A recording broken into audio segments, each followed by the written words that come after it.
ভারতের সঙ্গে তো ইন্ডিয়া খুব বেশি একটা জিতে নেই, ভারতের সঙ্গে তো ইন্ডিয়া খুব বেশি একটা জিতে নেই, কিন্তু যুদ্ধ অনেকবার করছে। এটা নিয়ে ইন্ডিয়া অনেক মুভিও বানাইছে। প্রত্যেক মুভিতে একজন হিরো থাকে, হিরো দিয়ে সব শেষ টেস করে দেয়। বাস্তবে কিন্তু ইন্ডিয়া কিন্তু ভারতের সঙ্গে খুব বেশি একটা জিতে না। আপনাকে ভিডিও ডেলি পাই না কে? এই চ্যানেলে না পেলে TWM এর দ্বিতীয় চ্যানেলটা সাবস্ক্রাইব করে রাখবেন, সেখানে অবশ্যই পাবেন, লিংক ডেসক্রিপশনে দেওয়া আছে। तो चलिए शुरू करते हैं। আমতারেক তোর আসলে আয়ের উৎসটা কি? আমাদের আয়ের উৎস, আমাদের প্রতিদিন সকালে মধু প্যাকেজিং করতে হয়। তুই না ভিক্ষা করো করে মানুষ কয় টাকা দেয় ভিক্ষা? 5 টাকা না 10 টাকা? 1 টাকা 2 টাকা 5 টাকা 10 টাকা বিভিন্ন জন পাঠায়। ভিক্ষা করো কিভাবে? অনলাইনে। আমাদের সংগঠনে যদি কেউ দান করতে চায় আমাদের বিকাশ নাম্বার দেওয়া আছে। এই যে ভিক্ষা করাটা হয় এটা করবি কি? আমি যদি বাংলাদেশের প্রধানমন্ত্রী হই, না যদি না ধর তুই প্রধানমন্ত্রী হয়ে গেছে, তোর ছাড়া প্রধানমন্ত্রী হইবে কেটে? এটা সে তার যোগ্য কোনো নেতা নাই, তুই ধর প্রধানমন্ত্রী, তারপর কি করবি? সোহরাওয়ার্দী উদ্যানে আমার একটা মূর্তি বানায় রাখবো রাবারের। মানুষ ইচ্ছা মতো যায় জুতা পেটা করবে, গোবর মারবে, কাদা মারবে, সবকিছু মারবে। আমাদের ডাক কইলে কি প্রধানমন্ত্রী হওয়ার পর মানুষ করে কত কাজ, আর ও একটা মূর্তি বানাইবে আর মূর্তির উপরে সবাই জোতা দেবে দেবে। জুলাইয়ে হাদির অবদান কি? এই বক্তব্য ভাইরাল হওয়ার পর থেকে আমতারিকারে এহের পরে হুমকি দিতাছে। শুধু হুমকি না, আমতারিকা তরফি সন্ধিয়া জয় বাংলা বইরা দিব বাংলাদেশের জনগণে।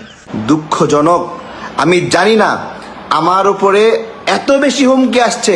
শোনা গো আমার, এই কথাগুলো বলার কারণে এত বেশি হুমকি আসছে যেগুলো দেখালে আপনারা চিনবেন এরা আসলে কারা। গর্ভকালীন সময়ে অতিরিক্ত পুন্ডালে এরকম তার জন্ম নেয়। আচ্ছা এই তিন রাজনীতির মাঠটা এখন ধ্বংস করছে। যদি স্বৈরাচারের কোনো অ্যাক্টিভ দোষর থেকে থাকে তাহলে আমতারে এর আগে পুলিশ কোনো গ্রেফতার করছি না কেন? গ্রেফতার করি ডিম থেরাপি দেওয়া হোক। আজকে এই মুক্তিযুদ্ধের এই বিষয়ে যেই পরিমাণ নোংরামি চলতেছে, যেই পরিমাণ হ্যারাসমেন্ট চলতেছে, আচ্ছা শফিকুর রহমান ভাই, আপনার কর্মীরা আমাকে বলা বলে যে তোরে কইছে হে একটু কম কয়ে লাইছে। বাইরা তুই আমার কাছ থেকে শুনলো, তুই হইছস গা আউরা বেডির জাউরা ফুলা, তুই হইছস গা মমি সিংহের গাঙ্গিনা ফারের ফুলা, আর তুই হইছস গা দৌলতিয়ার বেডির ফুলা। এটা কি শুধু করে তোর লাই কইছে না তোর জলস্তিটার লগে কইছে? আমি 100% কনফার্ম এটা শুধু তোরে একা বকছে নাই বা তোর জলস্তিটার লগে বকছে। তোর চাইতে বেশি খাওয়া হইছে তোর জলস্তির। এ ইলিয়াস, দেখে যা পুরা স্মৃতিসৌধ, লক্ষ লক্ষ মানুষ দেখ। দীর্ঘ 9 মাস যুদ্ধ করার পরে 30 কোটি কি করলেন আমরা? 30 কোটি মানুষের রক্তের বিনিময়ে 30 কোটি মানুষের রক্তের বিনিময়ে আজকে দেশকে স্বাধীন করা হয়েছে, মানে বিজয় অর্জন করা হয়েছে। ঠিক এভাবে 30,000 হয়ে গেছে 30 লক্ষ, আর 30 লক্ষ হয়ে গেছে 30 কোটি। তো 1971 সালে বাংলাদেশের জনসংখ্যা ছিল 7.5 কোটি, সেখান থেকে মারা গেছে 30 কোটি। এখন আমরা কি কেউ অঙ্কটা মিলে দিতে পারবেন যে তাহলে অবশিষ্ট বাংলাদেশের জনসংখ্যা রইল কত কোটি? আজকে সারাদিনে বিএনপির প্রতি এত তীক্ষ্ণ নজর রাখছিলাম, মনে করছি হয়তো বিএনপি যত নিজেদেরকে মুক্তিযুদ্ধ চেতনা বকর চক্র অনেক কিছু দাবি করে, তাই এমন কিছু করি দেখাবে আমরা দেশপ্রেমে একেবারে উজ্জীবিত হইয়া বিএনপির প্রতি ঝাঁপিয়ে পড়বো। সারাদিনে কি দেখলাম? ওই শহীদের মাথায় গিয়ে 2টা ফুল দিছে, এর বাইরে আর কিছু দেখলাম না। আর যাদেরকে মানে বিএনপি রাজাকার যুদ্ধভারতী বাপ বকর চক্র হ্যান ভুয়া ট্যাগ দিয়ে গায়েল করার চেষ্টা করতেছে, তারা আজকে সারাদিনে যা দেখাইছে তা অবাক করার মতো। তাদের কর্মসূচি দেখে অন্তরের মধ্যে একটা দেশপ্রেম, দেশের প্রতি টান, দেশের জন্য জীবন দেওয়ার একটা ইচ্ছা লাগি উঠছে। 71 সঙ্গে 24 কোনো তুলনা চলে না, হওয়ার কোনো সম্ভাবনা নাই। জিন্দেগিত ক্ষমতাতে আসতে পারবে না বিএনপি। ইন্ডিয়ার সাথে ঘুটু করে ক্ষমতায় আসা যায় না রে পাগলা। বাংলাদেশে আর ক্ষমতায় আসা সম্ভব না ইন্ডিয়ার সাথে ঘুটু করে। মুক্তিযুদ্ধের চেতনা মারাইলে বাংলাদেশে পাবলিকে ভোট দিবে না। হাদিয়ার হাসিনার ছবি দিয়ে কইতেছে ডেভিল, শয়তান। চিন্তা করেছেন ডেভিল চিনেন তো রে? বিএনপির বিশিষ্ট বুদ্ধিজীবী। এবার দেখেন আরেক বিএনপি কনস্টেবল রাশেদ, এর একটা হোয়াটসঅ্যাপ গ্রুপ আছে বিএনপির, সেটার অ্যাডমিন, সেটা ওর একমাত্র যোগ্যতা। সে দেখেন কি লিখেছে, দেখেন হাদিরে বাটপার বলতেছে, ভণ্ড বলতেছে, কারণ সে ভোটে দাঁড়াইছে। দেখেছেন? মানে কেউ ভোটে দাঁড়াইতে পারবে না। বিএনপির বিরুদ্ধে ভোটে দাঁড়াইলে সে ভণ্ড, সে বাটপার। শুধু তাই না, হাসনাতকেও সে ভণ্ড বলতেছে, বাটপার বলতেছে। মানে হাসনাতকেও খাইয়া দেওয়ার একটা পরিকল্পনা আছে বিএনপির লোকজনের। বিএনপি ক্রমাগত ঘৃণা উৎপাদন করে গেছে। আচ্ছা, এদের মাতবর বুড়া নেতা, তার কাছে আসি। মির্জা ফখরুল সাহেব হয়েছেন হাদি সাহেব, না হাদি ওসমান, ইনসাফ পার্টির ওসমান হাদি সাহেব, ইনকিলাব পার্টি, দুঃখিত, ইনকিলাব পার্টি যে মঞ্চ, ইনকিলাব পার্টি মঞ্চ শুনেছেন সে হাদির নামই জানে না, ইনকিলাব মঞ্চের নাম জানে না, গেছে হাসপাতালে নিয়ে গেছে, ওটি মির্জা আব্বাস গেছে, তারে ভুয়া ভুয়া বলছে। এর জন্য হুঁশিয়ারি দিতেছে মির্জা ফখরুল, শুনেন। হুঁশিয়ার করে দিতে চাই আমরা সকল পক্ষকে, এই ধরনের আচরণ করতে গেলে বিএনপি বসে থাকবে না, বিএনপি তার জবাব সাথে সাথে দেবে। শুনেছেন?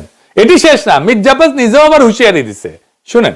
শান্ত থেকেছি, নীরব থেকেছি, কিন্তু ওই মুহূর্তে যদি আমার নির্দেশনা পেত তাহলে তোমাদেরকে তুলনা করতে আমাদের ছেলেরা। শুনেছেন? 2023 সালের অক্টোবরে দুটা পটকা ফুটেছিল পল্টনে, আর সবাই মিলে ভাগিছে, আর বুক ফুলা উই কইছে, মির্জা আব্বাসই কইছে প্রাণ ভয়ে দাঁড়াইতে পারি নাই।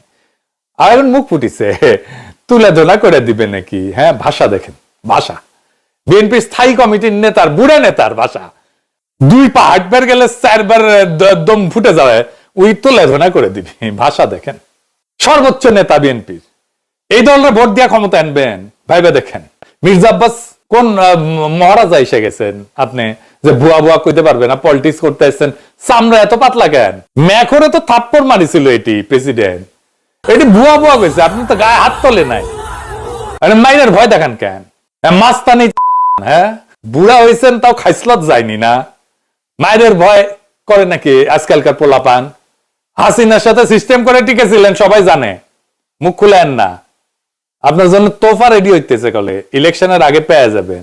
মুখ সামাল, আওয়াজ নিচে। এই সমস্ত বিএনপির গুন্ডামি হুমকিকে বাংলাদেশের পাবলিক স্টুডেন্ট। এবার আসেন, বিএনপির আরেক বাটপাট শাখা আছে, এই বাটপাট শাখা হাদিরে নিয়ে কি বলছিল দেখেন। বাংলাদেশ যখন কাঁপছিল, বিপদে পড়েছিল, তখন হাদিরা সিনা টান টান করে দাঁড়ায়নি, তখন কিন্তু মির্জা আব্বাস ভাইরা দাঁড়িয়েছিল। শুনেছেন? শুধু এটা না, হাদি নাকি মরা বাঘের কান কাইটা ভিড় হয়েছে। শোনেন, একটা বাঘ মরে আছে, বুঝছেন, তো সেই বাঘের কানটা কাটি নিয়ে যায়, মরা বাঘের কান কাটি নিয়ে গেছে এলাকায়, যায় বলতেছে আমি তো বাঘ মারে আসছি। তো হাদির অবস্থা হলো এইরকম। শুনেছেন?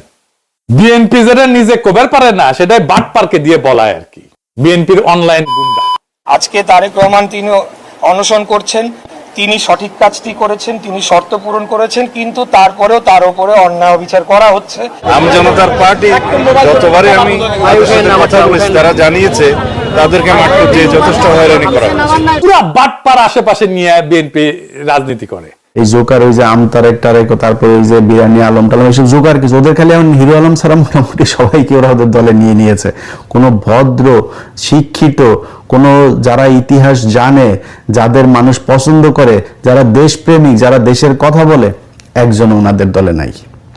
ওনাদের দলে এখন সব এই চোর ভাটফাট ঠাটফাট যেগুলি আছে, এই পুরা বিএনপি এস্টাবলিশমেন্ট হাদির পিছে লাগিছে, তারা হত্যাযজ্ঞ বানাইছে। সে বিখ্যাত আন্তর্জাতিক খ্যাতি সম্পন্ন সাংবাদিক থেকে শুরু করে এই আমতারেকের মতো বাটপার সব একসাথে। যে গুলি করেছে সে তো জেলে ছিল, অস্ত্র সহ ধরা পড়েছিল। জামিন করেছে কে জানেন? বিএনপির আইন বিষয়ক সম্পাদক।